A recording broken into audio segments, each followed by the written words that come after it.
muncul 3 kuntung bunga kemboja terapung perlahan ikut arus ke hilir. Haji Karim turunkan tangan. Doa yang dia nak baca tersangkut dekat kerongkong. Tok Penghulu palingkan muka, tak sanggup nak tengok. Pak Harun tekap dada macam nak tahan sesuatu dari pecah. Jalil berdiri terkaku, tahan sebab di dada. Malam tu diorang tak jumpa mayat Sariah. Esok pun sama.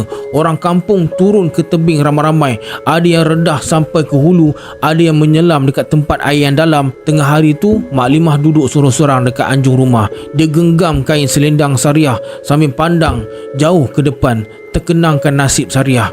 Tok Penghulu datang senyap-senyap, berdiri dekat tangga, bagi tahu apa yang semua orang dah tahu. Mak Limah hanya mengangguk perlahan.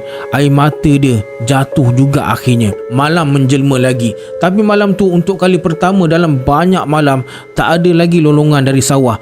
Tak ada lagi tangisan perempuan di celah bunyi cengkerik. Dan antara semua yang pernah berdiri tepi sungai malam tu, ada yang percaya seorang perempuan dah bayar harga yang dia sendiri tetapkan.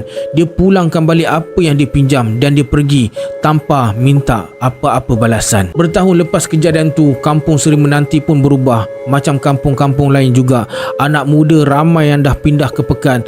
Tiang elektrik pun dah pacak satu persatu. Nama-nama orang lama tinggal kenangan je. Dekat hujung lorong tepi sungai, pokok sena tu masih berdiri tegak. Dan pada musim tertentu, bila angin datang dari arah hulu, bau bunga kemboja tu akan singgah sekejap. Baunya nipis je tapi cukup untuk mengingatkan kembali peristiwa tu. Dekat rumah kecil Mak Limah, selendang hitam anak dia masih tergantung dalam almari kayu.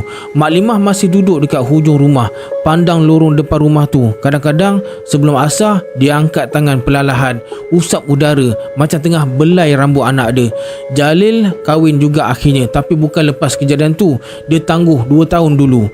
Pada malam-malam tertentu, Jalil masih berjalan sorang-sorang ke sungai, berdiri bawah pokok sena dan berdoa untuk Sariah, wanita yang dia cinta dan pernah kecewakan dulu. Kalau tiba-tiba ada bau wangi datang, dia biarkan je angin bawa pergi bau tu. Kalau ada kenangan datang menyinggah, Jalil akan tunduk dan terima kenangan tu macam satu doa.